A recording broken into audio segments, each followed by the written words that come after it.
하나님 말씀 보겠습니다. 하나님 말씀 요한계시록 6장 9절에서 11절까지만 보겠습니다. 주보에 잘못 나갔는데 요한계시록 6장 9절에서 11절까지 같이 읽겠습니다. 다섯째 인을 떼실 때 내가 보니 하나님의 말씀과 그들이 가진 증거로 말미암아 죽임을 당한 영혼들이 제단 아래에 있어 큰 소리로 불러 이르되 거룩하고 참되신 대주제여 땅에 거하는 자들을 심판하여 우리 피를 갚아주지 아니하시기를 어느 때까지 하시려 하나이까 하니 각각 그들에게 흰 두루마기를 주시며 이르시되 아직 잠시 동안 쉬되 그들의 동무 종들과 형제들도 자기처럼 죽임을 당하여 그 수가 차기까지 하라 하시더라. 아멘. 네, 우리는 지난주에 이 새 6장에서부터 이제 시작되는 세 종류의 7개의 심판들, 즉 7인, 7나팔, 7대접, 이 세 종류의 7개의 심판들 사이에 어떤 공통점과 차이점이 있는지를 살폈습니다.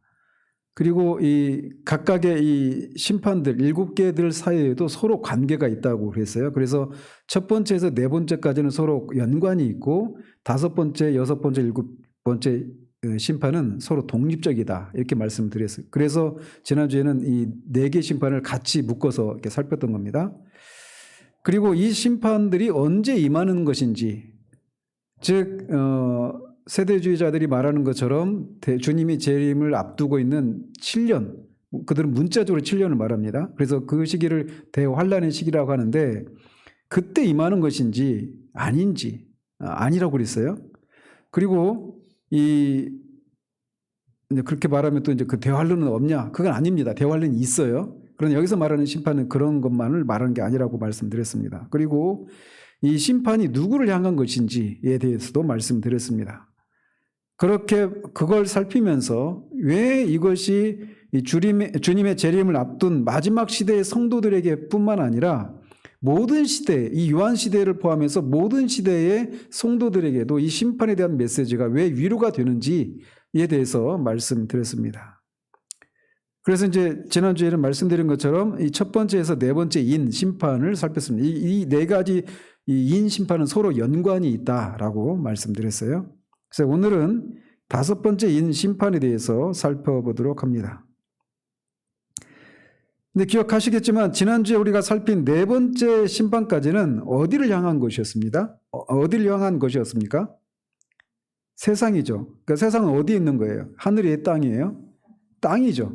땅을 향한 심판을 예언하고 보여주고 있는 것이었어요. 그런데 이 다섯 번째 인을 떼자 또 다른 종류의 색깔의 말을 탄 자가 나타난 것이 아니라 하늘 성전 제단에 한 무리가 나타납니다. 즉 이 다섯 번째 심판은 땅에 임하는 심판과 연관이 있는 것이 아니라고 하는 것을 말해주고 있는 거예요. 그래서 보시면 다섯째 인을 떼실 때 내가 보니 하나님의 말씀과 그들이 가진 증거로 말미암아 죽임을 당한 영혼들이 제단 아래에 있어 큰 소리로 불러 이르되 거룩하고 참되신 대주제여 땅에 거하는 자들을 심판하여 우리 피를 갚아주지 아니하시기를 어느 때까지 하시려 하나이까 이렇게 큰 소리를 외치는 소리를 들었던 겁니다. 즉 요한은 다섯 번째 인을 그 어린 양이 떼실 때 한 무리의 영혼들을 보았습니다. 그들에 대해서 묘사하기를 하나님의 말씀과 그들이 가진 증거로 말미암아 죽임을 당한 영혼들 이렇게 묘사를 하고 있습니다. 여기서 하나님의 말씀과 그들이 가진 증거라고 하는 말은 앞에 1장 9절에서 사도 요한이 patmos섬에 오게 된 그 원인이기도 합니다. 하나님의 말씀과 예수를 증언했기 때문에 patmos섬의 유배를 당해서 왔던 거예요. 사도 요한이. 그리고 뒤에 이제 보시면 20장 4절에 보면 예수를 증언함과 하나님의 말씀 때문에 목배임을 당한 자들의 영혼들 이렇게 말하고 있어서 다섯 번째 인을 떼실 때 나타난 이 영혼들이 죽임을 당한 영혼들이 누군가라고 하는 것을 우리가 유추할 수 있습니다. 즉 이들은 하나님의 말씀과 예수를 증거한 결과 순교한 순교자들을 가리킨다 이렇게 볼 수 있는 거예요. 따라서 그런데 이 요한도 똑같은 것을 전했는데 순교를 당하지는 않았죠.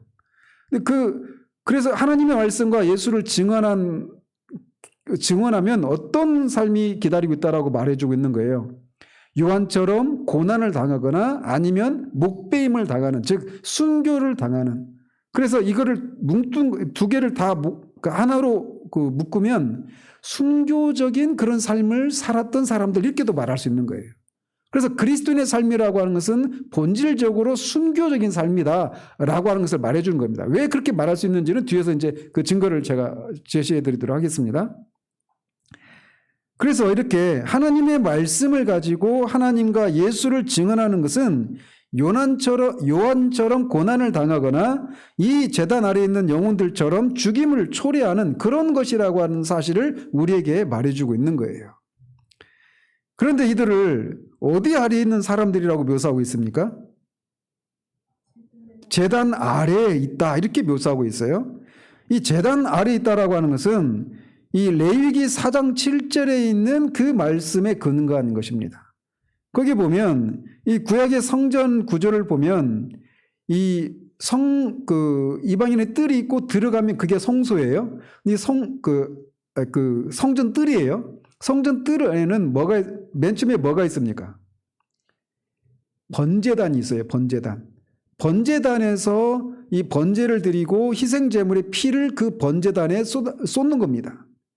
그리고 그 제사를 드리고 나서 번제단을 지나면 뭐가 있어요?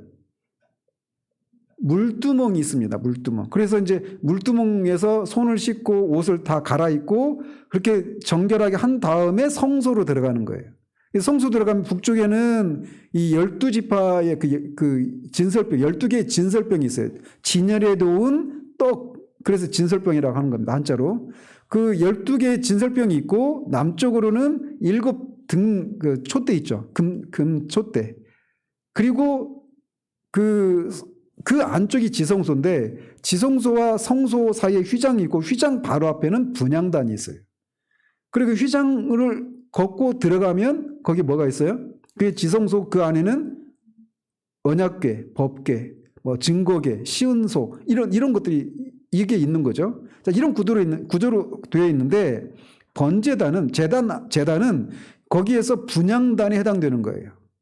그래서 분향단에 레위기 4장 7절에 보면 희생제물로 드린 그 송아지나 이런 희생제물의 피를 제단 아래 이렇게 뿌리라 이렇게 묘사되고 있어요. 그래서 그런 것과 연관이 되어 있다는 말이죠. 그래서 이 사람들이 말씀드린 것처럼 하나님과 예수 그리스도의 말씀을 증언하는 것 때문에 순교를 당한 사람들인데 그들이 제단 아래에 있다라는 겁니다. 그래서 이 사람들이 제단 아래에 바쳐졌다 이렇게 묘사하고 있는 거예요. 순교자들의 그 영혼들을. 그래서 인간적인 눈으로 보면 이 순교를 당한 사람들은 어리석은 죽음을 당한 것처럼 보일지 모르지만 그 사람들은 하나님의 제단에 바쳐진 사람들이다 이렇게 평가를 하고 있다는 겁니다. 하나님의 제단에 바쳐졌다라는 것이 뭘 의미할까? 뒤에서 더 말씀을 드리도록 합니다. 자, 그렇다면 먼저 이 사람들이 순교자들이라면 어느 시대, 교회 시대 중에 어느 시대에 해당되는 순교자들을 가리키는가에 대한 이 견해들이 있습니다. 그래서 크게 두 가지로 이렇게 제시를 하는데 어떤 사람들은 이 순교자들은 요한 당시에 1세기의 순교자들을 가리킨다 이렇게 말을 합니다. 그러니까 이제 요한이 1세기 사람이잖아요. 이게 AD 95년 무렵이니까 1세기 때인데 그때도 이미 사도들 중에는 요한만 빼고 모든 사도들이 다 순교를 당했습니다. 베드로는 십자가에 거꾸로 죽고 바울 사도는 목베임을 당해서 죽고 인도로 갔던 도마 같은 경우는 기름구덩이에 끓여서 이렇게 죽었다든가 지금 정확한 기억은 안 나는데 어쨌든 모든 사도들이 다 순교를 당했어요. 야고보 사도도 순교를 당했죠. 스데반 집사도 순교를 당했고 이 앞에 7교회 중에 그 버가모 교회는 안디바라고 하는 알려지지 않은 그런 사람도 순교를 당했어요. 그리고 이 당시에는 이미 이 사도 요한이 살았던 때가 도미티안 황제 때인데 그 앞에 네로 황제 때도 이미 로마에 살던 기독교인들이 로마의 대화재를 일으킨 주범이다 이렇게 몰아세워가지고 그들이 순교를 당했죠. 그들은 이 거리마다 이 그들의 몸에와 기름을 뿌려가지고 그 가루등처럼 그렇게 나무에다가 그들을 달아가지고 그들의 몸에 불을 붙여서 가루등처럼 그렇게 막 길거리를 비추게 했어요. 그러니까 얼마나 끔찍하게 죽었습니까? 그런 사람들을 가리키는 1세기의 그 순교자들이다 이렇게 말을 하는 거예요. 그래서 결국 이런 모습을 통해서 초대교회 그 순교자들의 죽음이 헛된 것이 아니라 그들의 생명이 하나님께 드려진 고귀한 죽음이었다라고 하는 것을 말해준다. 이런 한 가지 해석이 있어요. 그리고 또 다른 해석은 이 순교자들은 주님의 재림을 앞둔 소위 대환란기에 죽은 순교자들을 가리킨다라고 하는 그런 견해도 있습니다. 왜냐하면 마태복음 24장에 보면 주님이 그 오시기 전에 그 일어날 그런 종말에 일어날 징조에 대해서 말씀하시는 줄 이렇게 말씀하시는 구절이 있습니다. 그때 즉 주님이 오실 그 마지막 때에 사람들이 너희를 환란에 넘겨주겠으며 너희를 죽이리니 이렇게 말씀하셨다는 거죠. 그래서 그 대환란기에 죽었던 순교자들이다. 이렇게 이 말씀의 근거에서 그렇게 주장하는 분들도 있어요. 그렇지만 이들 순교자들은 요한 당시의 순교자들이나 대환란 때의 순교자들만을 가리킨다고 생각할 수가 없습니다. 결론적으로 말씀드리면 이 순교자들은 주님의 초림부터 재림하실 때까지의 모든 세대의 순교자들을 가리킨다. 이렇게 해석을 하는 것이 맞습니다. 왜냐하면 이들이 지금 제단 안에서 뭘 하고 있습니까? 큰 소리로 부르짖는다는 얘기는 뭐예요, 결국? 기도한다는 거잖아요. 기도하고 있는데 그들의 기도의 내용을 보면 이들이 단순히 어떤 특정 시기의 순교자들만을 가리킨다고 볼 수 없다는 겁니다. 그 기도의 내용이 뭐냐? 이것도 이제 뒤에서 살피겠어요. 자, 그러면서 먼저 이들은 누구에게 기도하고 있습니까? 그들은 거룩하고 참되신 대주제여라고 그들의 기도의 대상을 부르고 있어요. 그들이 부르고 있는 분은 하나님이십니다. 특히 여기서 하나님을 대주제 이렇게 부르고 있는데 이 용어는 요한계시록에 여기 한 번 사용되고 있습니다. 그런데 이 똑같은 단어가 이 헬라어 단어가 디도서 2장 9절과 또 베드로전서 2장 18절에도 사용되고 있는데 이 단어를 그 디도서에서는 상전어로 베드로전서에서는 주인으로 이렇게 번역을 하고 있습니다. 그러니까 대주제, 상전, 주인 이렇게 번역하고 있는데 원어로는 똑같은 한 단어예요. 그래서 결국 그게 뭘 말하느냐? 노예에 대한 소유권을 가진 주인을 가리킵니다. 그러니까 주인이에요, 주인. 노예에 대한 소유권을 가진 노예 주인이에요. 그런데 순교자들이 그러면 하나님이 이 순교자들의 주인이고 순교자들은 주님의 그 하나님의 노예냐 이걸 말하는 거 아닙니다. 그들이 하나님을 주인으로 부르는 것은 하나님만이 역사를 주관하시는 역사의 주인이라고 하는 측면에서 하나님을 대주제라고 부르고 있는 거예요. 그래서 이들의 그 고백 안에는 하나님만이 역사를 주관하실 수 있는 분이시고 역사를 주관하실 수 있는 능력과 위엄과 권세를 가지신 분이십니다. 이렇게 고백을 하고 있는 거예요.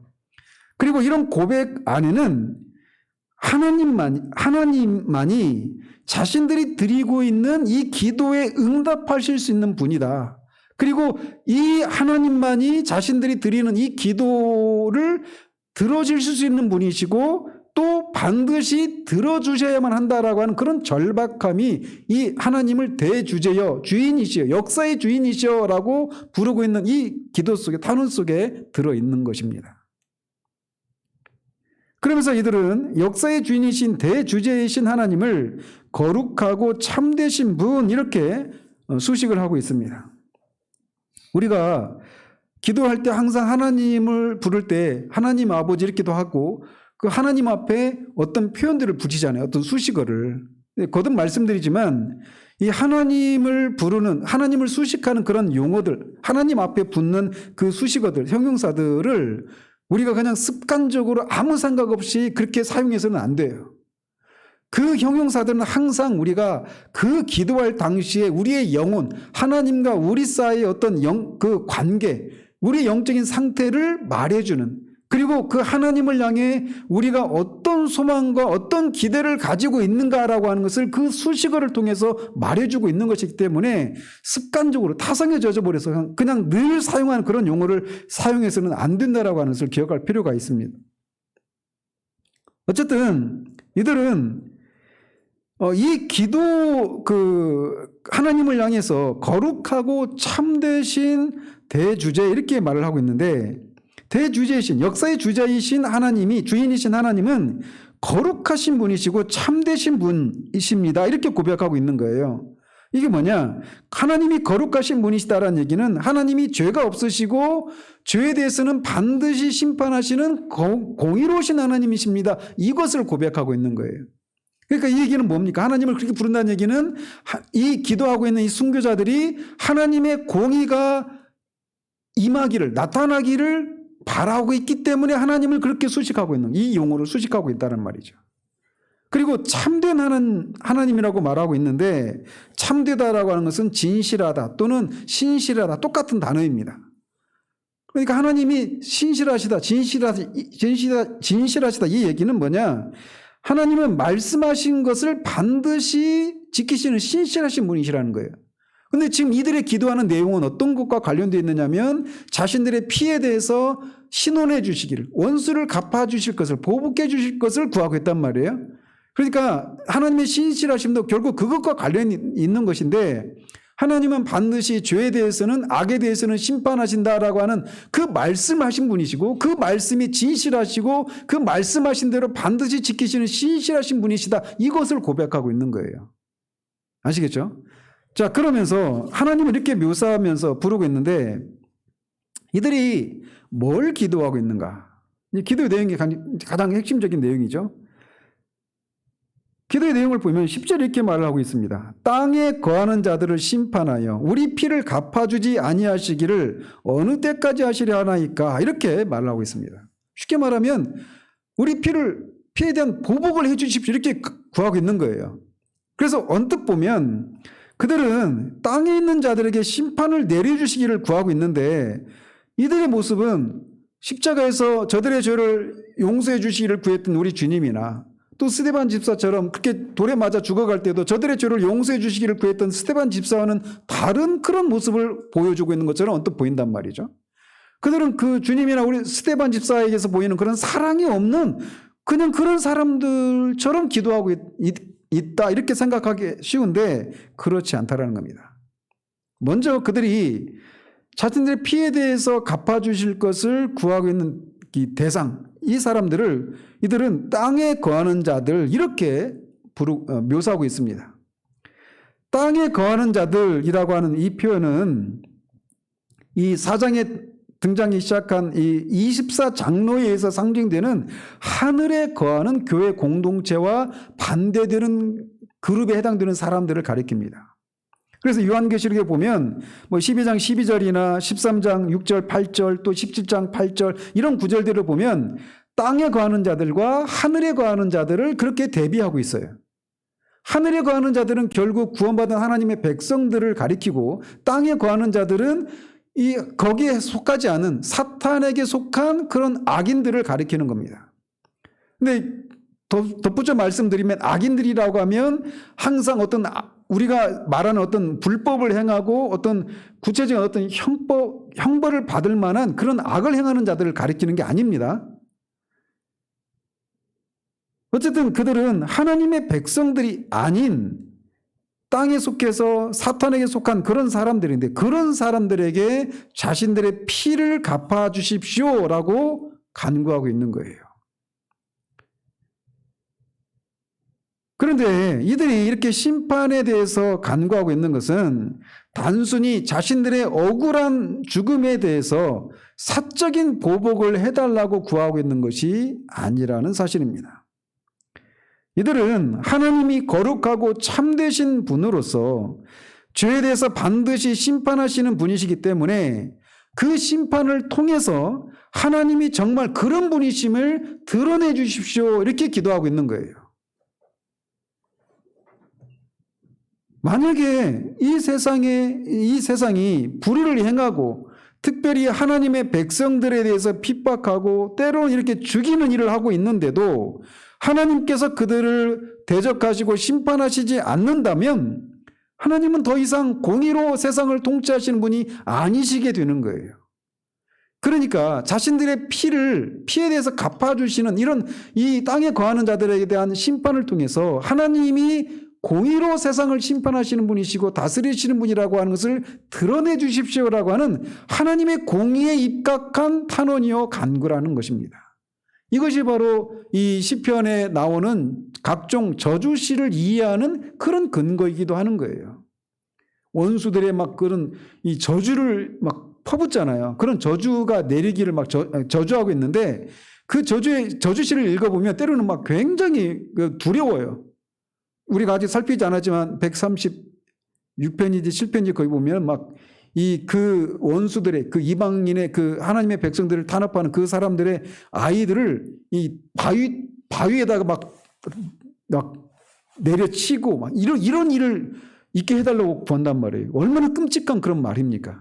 근데 그 언뜻 보면 야 이건 완전히 막 그냥 인정사정 안 보고 사랑이라고는 긍휼이라고는 전혀 없이 그냥 그렇게 끔찍하게 그렇게 보복을 해달라고 그렇게 저주를 내리고 있는 시구나 이렇게 생각하는데 그게 아니라는 거예요. 다 같은 맥락입니다. 성경은 억울한 일을 당하는 성도들에게 결코 사적으로 보복하라고 권면하고 있지 않아요. 그리고 그런 사적인 보복을 위해서 기도하라고도 하고 있지 않습니다. 그건 옳지 않은 거예요. 오히려 이렇게 권면합니다. 로마서 12장 19절 21절에 보면 내 사랑하는 자들아 너희가 친히 원수를 갚지 말고 하나님의 진노하심에 맡기라 이렇게 말을 하고 있어요. 왜? 원수 갚는 것이 내게 즉 하나님께 있으니 내가 갚으리라 라고 주께서 말씀하셨다라는 겁니다. 그럼 어떻게 해야 되느냐 그 원수들에 대해서 오히려 이렇게 하라는 거예요. 네 원수가 줄이거든 먹이고 목마르거든 마시게 하라. 그리함으로 내가 숯불을 그 머리에 쌓아 놓으리라. 악에게 지지 말고 선으로 악을 이기라 이렇게 말을 하고 있는 거예요. 자신을 핍박하는 사람들을 그렇게 그들에게 악으로 갚지 말라는 겁니다. 보복하지 말라는 거예요. 진노하심은 하나님께 심판은 하나님께 맡기라는 겁니다. 그럼 우리는 어떻게 해야 되느냐? 오히려 선으로 악을 이기라는 거예요. 그것이 그들의 머리에 숯불을 올려놓는 것이다 이렇게 말하는 겁니다. 머리에 숯불을 올려놓는다는 얘기는 이 선을 행하는 것을 통해서 그들로 하여금 스스로 부끄러움을 느끼게 해서 그들의 죄에서 돌이키도록 하라 이렇게 권면하고 있는 거예요. 그러니까 여기서 지금 이 순교자들이 기도하고 있는 것도 이 맥락에서 기도하고 있는 겁니다. 그렇다면 왜 이렇게 기도하라고 하실까요? 원수들에 대해서 사적으로 보복하지 말고 진노를 하나님께 맡기라. 오히려 너희들은 선으로 악을 이기는 방식으로 그 원수들을 대하라. 이렇게 말을 할까요? 그것은 때가 되면 공의로운 재판관이신 하나님께서 공의로 원수를 반드시 갚아주시기 때문이라는 거예요. 그래서 이 순교자들이 그것을 따라서 기도하고 있는 겁니다. 잘 보십시오. 그들이 기도하고 있는 게 땅에 있는 자들을 땅에 거하는 자들을 심판하여 우리 피를 갚아주지 아니하시기를 어느 때까지 하시려 합니까? 이렇게 간구하고 있지 그런 자들을 왜 갚아주지 않으십니까? 이렇게 말하고 있지 않아요. 그들은 하나님이 이들을 반드시 갚아주실 것을 알고 있고 믿고 있어요. 근데 그 일이 언제 일어날 것입니까? 언제까지 그것을 미루시겠습니까? 이렇게 묻고 있는 거예요. 그래서 이들은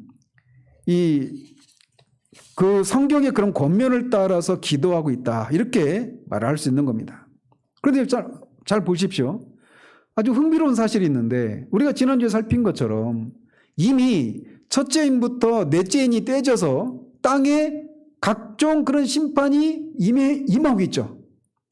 근데 그런 와중에 이 사람들이 땅에 거하는 자들에게 자기 피에 대해서 갚아주실 것을 땅에 거하는 자들에게 심판을 내려주실 것을 또 구하고 있다는 거예요. 이미 심판이 땅에 내려지고 있는데 이들이 또 심판을 해 주실 것을 언제까지 갚아주시지 않는 것을 언제까지 하시려 합니까? 이런 얘기를 통해서 뭐라고 말하고 있는 거예요. 아직 이들이 기대하는 심판이 아직 땅에 임하지 않고 있다라고 하는 것을 전제하고 있는 거잖아요. 그죠? 이미 넷째부터 다섯째 인을 떼서 심판이 임하고 있는데 아직 이들이 기대하는 그런 심판이 임하지 않고 있기 때문에 그 심판이 언제 임하게 하시겠습니까? 이렇게 묻고 있는 거예요. 그러니까 이들이 기대하는 심판은 최후 심판을 가리키는 겁니다. 최종적으로 임할 심판이 언제 임하겠습니까? 라고 말하고 있는 거예요.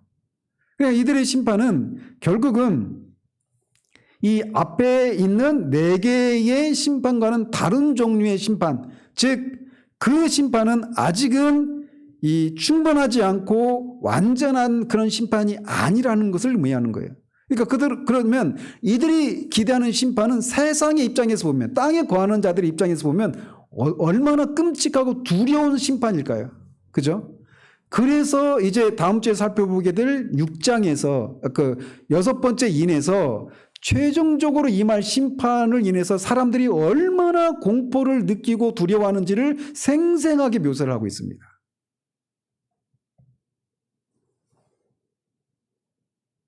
그래서 이런 맥락에서 이렇게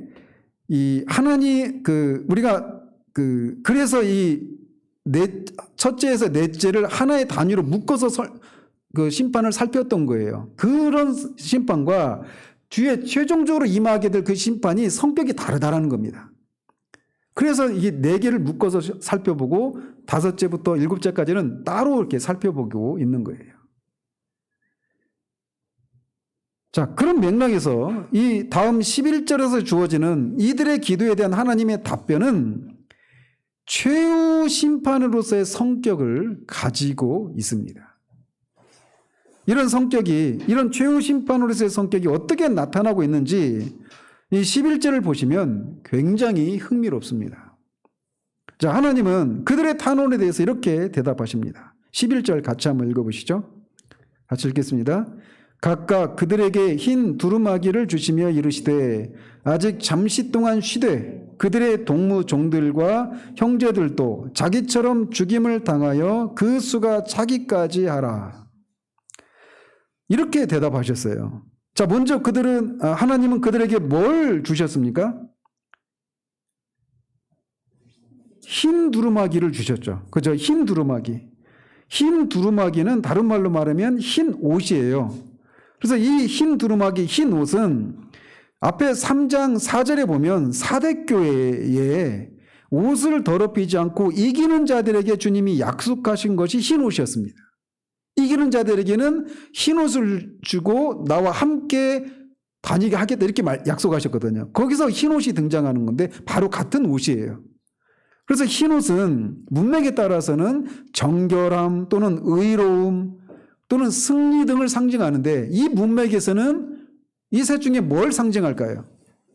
정결함, 의로움, 승리. 여기서는 승리와 관련된 것입니다. 왜 그런지는 한번 살펴보도록 합니다. 자, 이들의 죽음을 보면 땅의 관점에서 보면 하나님의 말씀과 예수를 증언한 것 때문에 악의 세력에 의해서 무참히 살해된 것은 땅의 관점에서 보면 패배를 당한 것처럼 보이죠. 스데반 집사가 돌에 맞아 죽었어요. 땅의 관점에서 보면 돌에 맞아 죽은 스데반이 패배한 거예요. 그를 죽인 이 사람들이 승리한 겁니다. 그런데 하늘의 관점에서 보면 정반대라는 겁니다. 하늘의 관점에서 보면 이들은 패배한 것이 아니라 승리한 것이라는 거예요. 즉, 그래서 여기서 흰 두루마기는 순교자들의 승리를 상징하는 거예요.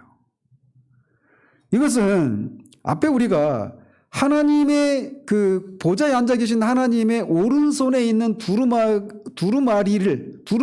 아니라 두루마리를 펼 수 있는 존재가 땅과 하늘과 땅 아래에 어떤 존재도 없다. 이렇게 했을 때 요한님은 크게 울었잖아요.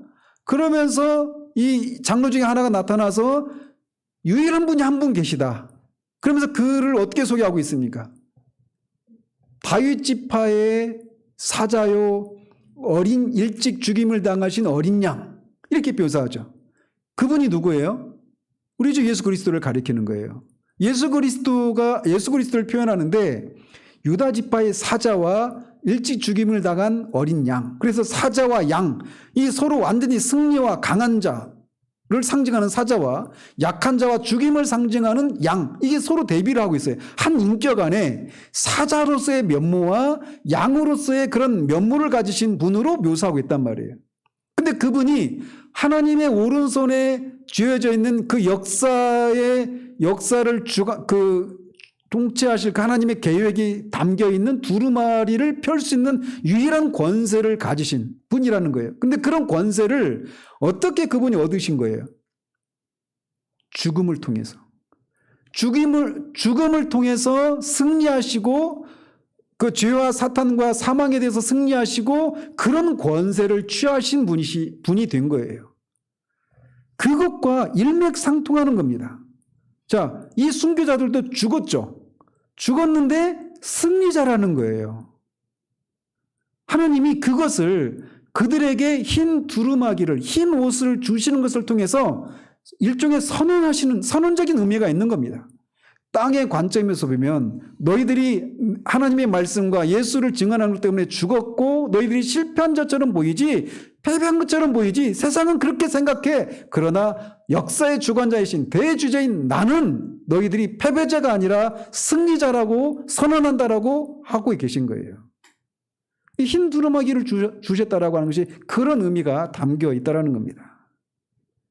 그런데 이게 말씀드린 것처럼 그들의 이 예수 그리스도가 죽음을 통해서 패배를 통해서 승리하신 것처럼 이 순교자들 또한 그 예수님을 증언하는 증인들의 삶 또한 죽임을 통해서 승리하는 이런 삶이라는 거예요. 그리고 그것에 대해서 하나님은 승리의 삶이라고 최종적으로 선언하고 있다는 것입니다. 그래서 이게 다 일맥상통하고 있는 겁니다. 이런 개념들이. 그러면서 이 땅에 그렇게 흰 두루마기를 주시면서 이렇게 또 대답하십니다. 잠시 동안 쉬되 그들의 동무 종들과 형제들도 자기처럼 죽임을 당해서 그 수가 차기까지 하라, 이렇게 말을 하고 있어요. 여기서 잠시라고 하는 말을 우리 인간적인 개념으로의 그런 시간 개념으로 잠시를 이해하면 안 됩니다. 베드로 후서 3장 8절에 있는 것처럼 하나님께는 하루가 1000년 같고 1000년이 하루 같아요. 하나님의 관점에서의 잠시지 인간의 관점에서의 잠시가 아닌 거예요. 자, 그리고 잠시 쉬라라고 말을 했는데 이 말은 하나님의 궁극적인 공의 심판이 반드시 있을 것을 믿고 마음 편히 있으라라고 하는 그런 의미입니다. 그리고 또 동시에 너희들이 또 쉬라고 하는 말 속에는 너희들이 그 간구, 너희들의 그 피를 땅에 있는 자들에게 갚아주실 것을 호소하고 있는 그 호소도 쉬어라, 이렇게 말하고 있는 겁니다. 이 두 가지 의미가 다 있는 거예요. 자, 따라서 이들이 쉬는 기간은 영원한 시간입니까? 영원한 시간이 아닙니까? 영원한 시간이 아니죠. 잠시니까. 비록 그 잠시가 우리의 개념의 잠시가 아니라 하나님의 개념, 하나님의 입장에서 볼 때 잠시이기 때문에 우리 인간의 시간으로 계산할 수 없는 그런 긴 시간이 될 수도 있고, 그것도 훨씬 짧을 수도 있겠지만 말이죠. 근데 어쨌든 궁극적으로는 그들이 그 쉬는 그 기간은 영원한 시간은 아니에요. 언젠가는 그 쉬는 것이 멈출 때가 있습니다. 그게 언제일까요? 이들의 기도가 응답되는 때예요.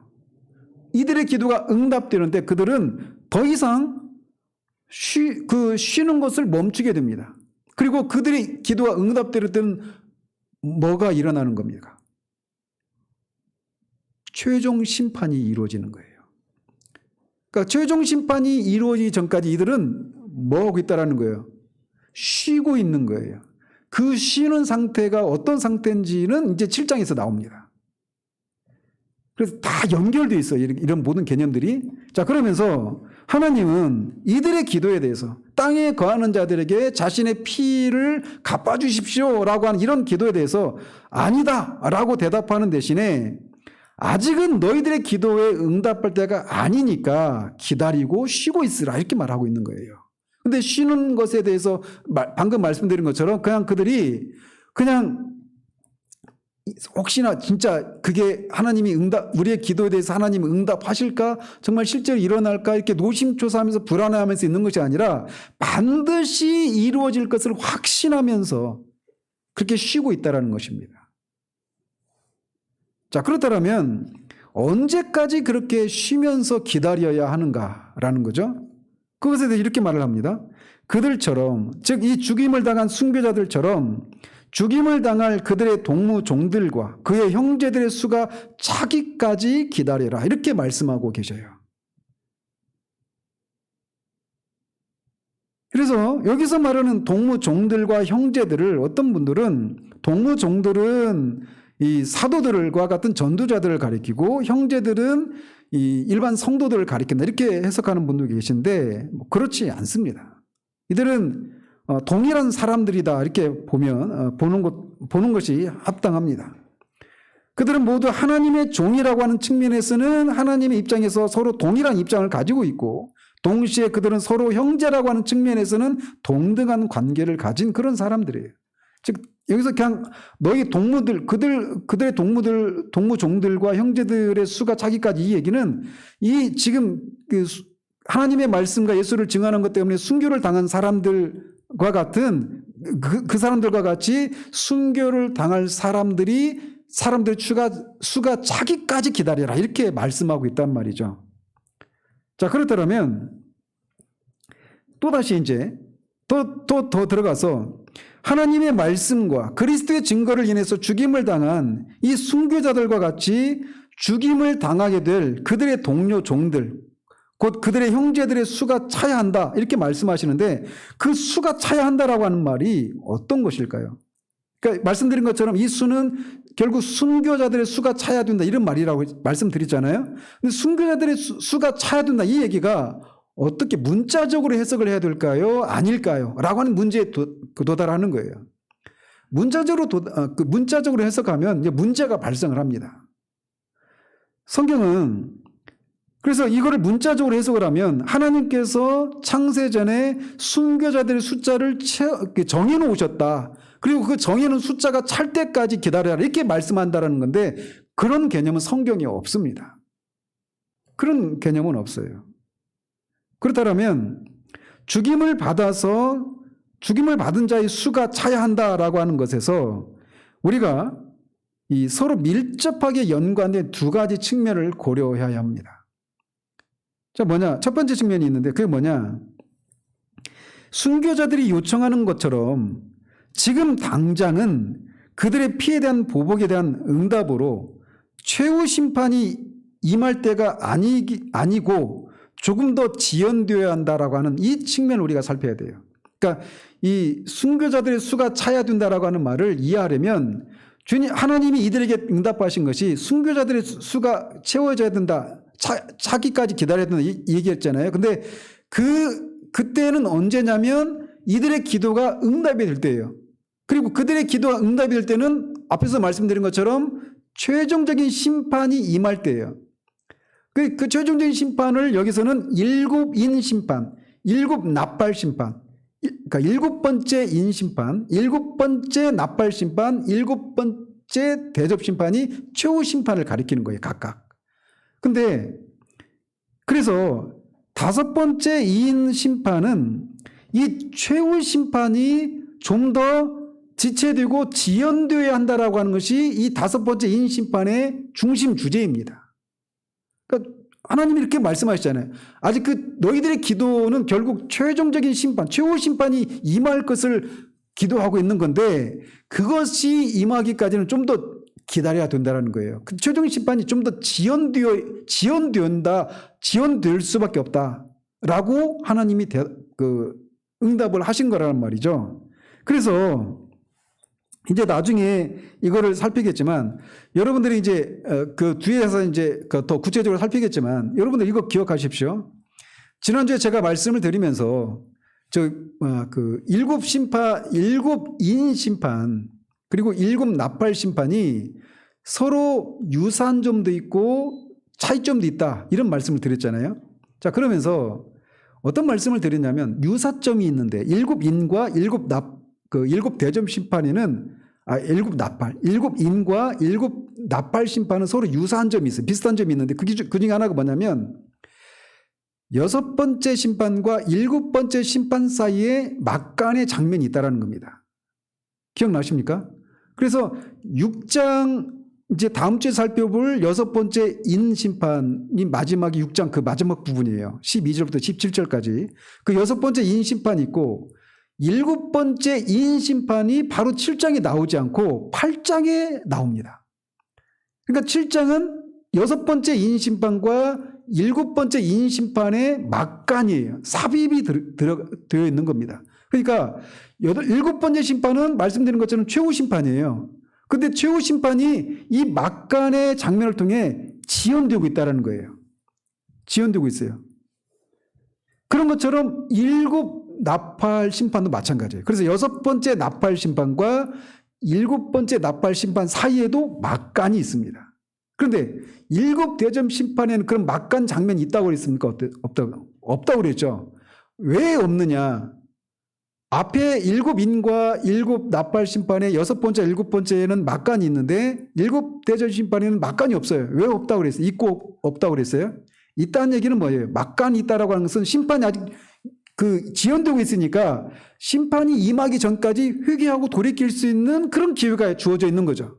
그런데 이제 7 대접 심판에는 그런 막간이 없다는 얘기는 그런 기회가 이제 주어지지 않는 거예요. 그냥 끝입니다.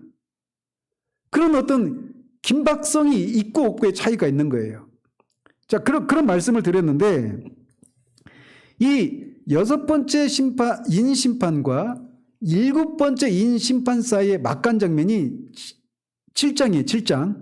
그래서 7장 1절에서 7장 18절까지인가요? 17절까지가 6번째 인과 7번째 인 심판 사이의 막간이에요. 그런데 이 막간 장면, 막간의 7장에 등장하는 이 어떤 한 무리들이 있는데 이 무리들이 이 5장 11절, 다섯 번째 인 심판, 6장 11절에서 하나님이 너희들과 같이 순교를 당할 자들 수가 찬다라고 할 때 그 숫자의 참 있잖아요. 이것과 관련된 그 그룹들이 있다라는 겁니다. 그래서 7장에 보면 앞에 전반부에는 14만 4천이라고 하는 숫자가 나와요. 그거는 어떤 충만한 수예요. 어떤 수의 꽉 찬 숫자, 완전 숫자예요. 14만 4천 나중에 살피겠지만 12 곱하기 12는 완전수입니다. 12 곱하기 12 하면 144예요. 거기에다가 완전수 1000 곱한 게 14만 4천이에요. 신천지는 이걸 문자적으로 해석해서 구원받은 사람이 14만 4천 이렇게 해석하는데 그게 상징적인 의미인 거예요.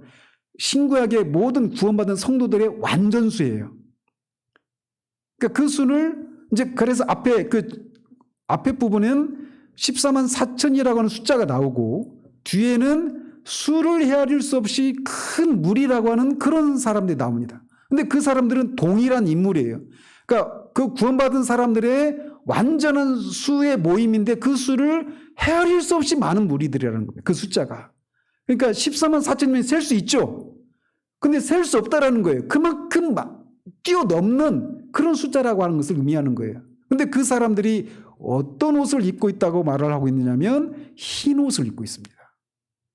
자, 그러면 이제 이 6장 11절에 이 순교자들의 그 수가 차기까지라고 하는 말 할 때 그 사람들이 어떤 옷을 입고 있어요? 흰 두루마기, 흰 옷을 입고 있잖아요. 그 사람들과 이 7장 막간 장면에 나오는 7장에 나오는 이 수가 찬 수, 이창수 목사를 말하는 겁니다. 그러니까 찬수 어떤 말인지 아시겠죠? 이게 뭐라고 표현해야 되는지. 그 14만 4천 수를 헤아릴 수 없이 많은 무리라고 말했던 그 사람들은 어떤 꽉 찬 숫자의 사람들이에요. 그런 의미의 찬수예요. 이거 어렵네요. 우리말이.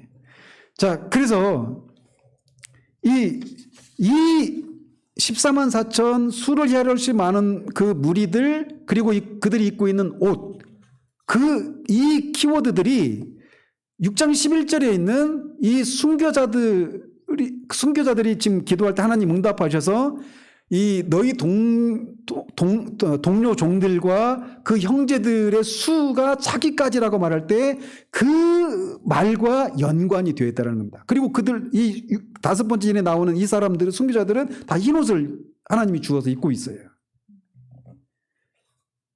재밌죠? 이게 다 풀어진다니까요. 그렇다고 해서 쉽다는 얘기는 아닙니다. 자, 그래서 이 후자, 즉 셀 수 없이 큰 무리, 그 7장에 나오는, 후반부에 나오는 셀 수 없이 큰 무리라고 하는 이 사람들은 앞에 6장 9절에 죽임을 당한 영혼들이 그 영혼들이 수가 꽉 차면 셀 수 없이 큰 무리가 되는 거예요. 그리고 그 무리를 14만 4천 이렇게 부르는 겁니다. 아시겠죠? 그래서 그 7장의 삽입 장면에, 막간 장면에 7장 1절에서 8절까지 또는 후반부 여기에 나오는 거기는 다 뭐로 서로 연결이 되어 있냐면 충만한 수라고 하는 것으로 서로 연결이 되어 있습니다. 그 전반부는 그 숫자를 14만 4천 이렇게 표현하고 있고 후반부는 셀 수 없는 큰 무리 이렇게 표현하고 있는 거예요. 근데 그 개념 아시겠죠? 14만 4천 셀 수 없이 큰 무리, 이게 6장 9절에 죽임을 당하여서 꽉 찬 숫자, 꽉 찬 그 순교자들 총수, 이 수와 이 세 가지 무리의 수가 다 같은 개념을 각각 다르게 표현하고 있다는 거예요. 그렇기 때문에 이 7장에 있는 내용은 5번째 인심판의 중심 주제가 최종 심판이 지연되는 것이다 라고 말씀드렸잖아요. 근데 그게 언제까지 지연된다는 거예요? 언제까지? 이 수가 찰 때까지라는 거예요. 그래서 이 삽입, 그런 수가, 그래서 이게 그 6장에 있는 그 수가 찰 때까지라고 하는 이 개념과 7장에 있는 이 개념이 서로 연결되어 있고 또 그것이 그 수가 꽉 차면 무슨 일이 일어나요? 곧장. 최후심판이 일어나는. 그래서 8장 1절에 바로 이 최후심판이 7번째 인심판이 임하는 겁니다. 그러니까 6장 9절부터 7장과 8장이 다 연결되어 있는 거죠. 그리고 이 최후심판이 임하기 전에 지금 뭐하고 있는 거예요? 최후심판이 일어나기 위해서 지금 뭐하고 있어요? 누가? 이 순교자들이 뭐하고 있어요? 기도하고 있죠. 앞에서 우리가 5장 8절에서도 이 성도들의 기도를 올려드린다라고 하는 이런 게 있잖아요. 그 기도를 통해서 심판이 진행된다라고 말씀드렸잖아요. 그래서 실제로 6장 9절에서 5번째 인을 뗄 때 이 순교자들이 모든 시대의 그 순교자들이 근데 그 순교자들이 아직 꽉 차진 않았죠. 근데 그 순교자들이 최후 심판이 임해서 자신들의 피해에 대한 값을 갚아주십시오라고 기도하고 그 기도가 응답이 되니까 최후 심판이 임하는 거예요. 다 연결되어 있는 거죠. 그래서 이런 것을 통해 볼 때 5번째 인심판과 6번째 인심판 그리고 삽입장인 7장과 7번째 인심판은 어때요? 지연과 성취의 관계로 서로 유기적으로 연관되어 있다라고 하는 것을 알 수 있죠. 자, 이런 것을 먼저 살펴야 된다는 거예요. 그 수가 차기까지라고 할 때 먼저 이렇게 하나님의 그 최종적인 심판이 지연되는데 그 지연이 어떤 연유로 지연되고 있는지를 우리가 먼저 살펴야 된다는 겁니다. 그리고 나서 두 번째로 우리가 살펴야 될 것은 뭐냐? 이 순교자들에게 주어진 이 기다림의 시간, 그리고 쉬고 있는 시간, 그리고 그 시간은 수가 채워지는 시간이에요. 충만한 수가 채워지는 시간이란 말이죠. 그러면 이 지연된 시간은 다른 말로 말하면 어떤 기간이기도 하냐면 하나님 나라의 완성이 이루어지기 전에 남아있는 기간, 이렇게도 말할 수 있는 겁니다. 그러니까 하나님 나라는 어떻게 이루어져요? 주권, 백성, 영토 이렇게 되잖아요. 하나님 나라의 영토는 어디입니까? 새하늘과 새 땅이죠. 최종적인 영토는. 그잖아요. 그 새하늘과 새 천국은 죽은 사람들이 가게 되는 그것을 천국이라고 하고, 그들이 이제 이 땅에 내려와서 새하늘과 새 땅, 최종적인 심판이 임하고 이 땅에 새하늘과 새 땅이 열린단 말이에요. 그게 새하늘과 새 땅이고 그게 하나님 나라의 영토예요. 자, 그 하나님 나라의 영토는 그거예요. 새하늘과 새 땅이에요. 그 하나님 나라의 백성은 누굽니까? 구원받은 사람들이죠. 그 7장에서는 그 사람들을 14만 4천, 전반부에서는, 후반부에서는 셀 수 없이 큰 무리 이렇게 표현하고 있고, 6장 9절에서는 죽임을 당한, 6장 11절에서는 죽임을 당한 순교자들의 충만수, 꽉 채워진 수, 이렇게 표현하고 있는 거예요. 그러니까 그 사람들이 하나님 나라의 백성인 거예요. 근데 지나가면서 또 오해를 할 수 있으니까 덧붙여 말씀드리면, 그러면 하나님 나라의 백성이 되는 길은 다 그러면 순교를 당해야 되느냐? 이걸 말하는 거 아닙니다. 왜 그랬어요? 앞에서 말씀드린 것처럼 하나님의 말씀과 예수 그리스도를 증언하는 것 때문에 목배임을 당해서, 즉 순교를 당한 사람들도 있지만, 요한도 어때요? 하나님 나라의 말씀을 전하고 그 예수를 증언한 것 때문에 목배임을 당하지는 않았죠. 그런데 고난을 받아요. 그래서 한마디로 말하면 하나님 나라의 백성들은 어떤 사람들이냐? 하나님의 말씀과 예수를 증언하는 것 때문에 순교자적인 삶을 사는 사람들, 이렇게도 정의를 내릴 수 있는 것이죠. 그렇죠? 그래서 이 하나님 나라의 백성의 본질은 뭐냐? 그들의 주인이신 왕이신 예수 그리스도의 삶의 반차를 줬는 거예요. 예수님이 어떻게 승리하시고 하나님의 보좌에 앉아 계신 하나님의 오른손에 있는 그 두루마리를 뗄 수 있는 권세를 취하셨어요? 죽음을 통해서 그 승리를 하신 거예요. 그러니까 오늘날 넘쳐나고 있는 소위 번영신학, 영광의 신학은 성경적인 가르침이 아닌 거죠. 성경이 우리에게 말해주고 있는 것은 십자가 신학이에요. 십자가의 고난을 통해서 영광을 취하는 거예요. 왜? 예수님의 삶이 그것이었으니까. 자, 그래서 두 번째, 이 충만한 그 순교를 당한 자들의 수가 차기까지라고 하는 말을 이해하기 위해서는 그 기간 동안 순교자들이 기다리는데, 그 기다림의 시간 동안 어떤 일이 이루어지고 있느냐면 하나님 나라의 백성의 수가 채워져서 하나님 나라가 완성되기까지의 시간인 거예요. 아시겠죠? 그런 일이 일어나기까지 하나님의 그 최종 심판이 지연되고 있는 겁니다. 그래서 베드로후서 3장 8절에서도 말하고 있는 게, 하나님이 이렇게 오래 참으시는 것은 하나님이 그 심판을 그러는 것을 포기하신 것이 아니라 모든 사람들이 회개해서 구원에 이르도록 하기 위해서 하나님이 오래 참고 기회를 주고 계신 것을 이렇게 말씀하고 있는 것도 상통하고 있는 것이죠. 그렇기 때문에 이 기간 동안에 하나님 나라의 완성이 이루어지고 있는 그 기간, 최종적인 심판이 임하기 전까지 그 기간, 다른 말로 말하면 순교자들의 수가 채워지기까지의 그 기간, 그것을 통해서 하나님 나라가 완성되기까지의 그 기간 동안 성도들이 해야 될 일이 뭐냐? 고난과 죽음을 각오하고 예수님처럼 충성된 증인의 삶을 살아야 한다라는 것입니다. 그렇기 때문에 이 죽임을 받아서 수가 차야 한다라고 하는 것을 문자적으로 해석해서 창세전에 하나님이 순교자들의 숫자를 정해놨다, 이렇게 해석을 하면 안 된다라는 거예요. 거기에는 순교당한 사람도 있지만 순교적인 그런 삶을 살아서 고난을 받은 그런 성도들도 있기 때문에 그런 거예요. 그런데 여기에서 그리스도인들이 이렇게 초림과 재림사의 기간 동안 예수님처럼 참 증인의 삶을 살아야 된다라고 하는 살아야 한다라고 하는 것은, 이 성도들의 삶이, 예수님의 삶은 결국 죽으심으로 승리하신 삶이잖아요. 죽으심으로 영광을 취하신 것인데, 그런 삶을 산다라고 하는 것은 성도들의 삶에는 이런 잠재적인 죽음이 내포된 삶이다. 다른 말로 말하면 순교자적인 삶을 살아야 된다라고 하는 것을 말해주고 있는 거예요. 그래서 이런 점을 말하기 위해서 7장에 이 6번째 인과 7번째 그 최후 심판인 7번째 심판사의 막간인 7장에 하나님의 백성의 수의 참, 이것을 의미하는 14만 4천 셀 수 없는 물이 이 무리들은 다 어떤 정신을 가지고 있는 사람들이냐면 순교적인 그런 정신을 공유하고 있는 사람들이다. 이렇게 말할 수 있는 거예요.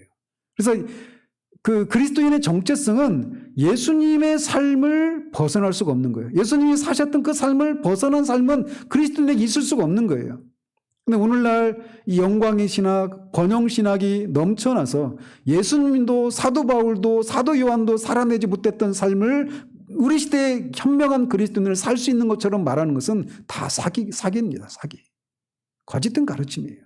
근데 그런 거짓된 가르침들이 너무 많으니까 우리가 어떤 상대적인 박탈감을 느끼면서 우울해하고 고통을 받는 것은 우리가 진리를 모르고 있기 때문에 그렇다라는 것이에요.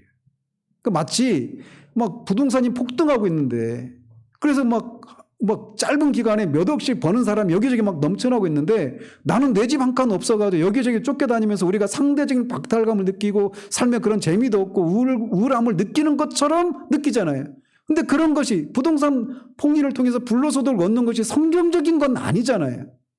근데 그게 너무 넘쳐나니까 마치 그런 삶을 살지 않은 우리가 실패자인 것 같이 그렇게 느낀단 말이에요. 그런 것과 같은 맥락입니다. 영광의 신학이, 번영의 신학이 넘쳐나고 있으니까 그게 잘못된 것임에도 불구하고 마치 거기에 합류하지 못한 우리가 뭔가 잘못됐고 뭔가 내가 지혜가 부족한 것 같고 내가 마땅히 알아야 될 것을 알지 못하고 있기 때문에 이런 삶을 사는 거 아닌가라고 하는 그런 상대적인 박탈감과 우울함을 느끼고 있는 거예요. 그러나 보십시오. 하나님 나라의 백성의 삶의 본질은 예수님의 삶이에요. 영광의 신학이 아닙니다. 십자가 신학이에요. 그래서 요한계시록에서 모든 그리스도인들의 정체성을 결정하는 그런 표상은 바로 5장 6절에 나오는 죽임을 당한 어린 양이십니다. 그래서 모든 그리스도인들은 죽임을 당한 어린 양이셨지만 그분이 유다 지파의 사자가 되신 것처럼 죽음을 통해서 승리의 상징인 사자와 같은 메시아가 주권자가 되신 것처럼 그리스도인들의 삶도 이런 순교자들과 관련되어 있는 삶이라는 것입니다. 그래서 모든 그리스도인들의 삶은 죽임을 당하신 어린 양을 쫓아서 순교적이어야 하고 순교적인 삶은 제단 아래에 죽임을 당한 영혼들의 수를 채우는 과정이고 또 결국 그것이 밑거름이 되어서 하나님 나라의 완성이 이루어진다는 거예요. 다시 정리할게요. 이게 5장의 5번째의 핵심이에요. 이게.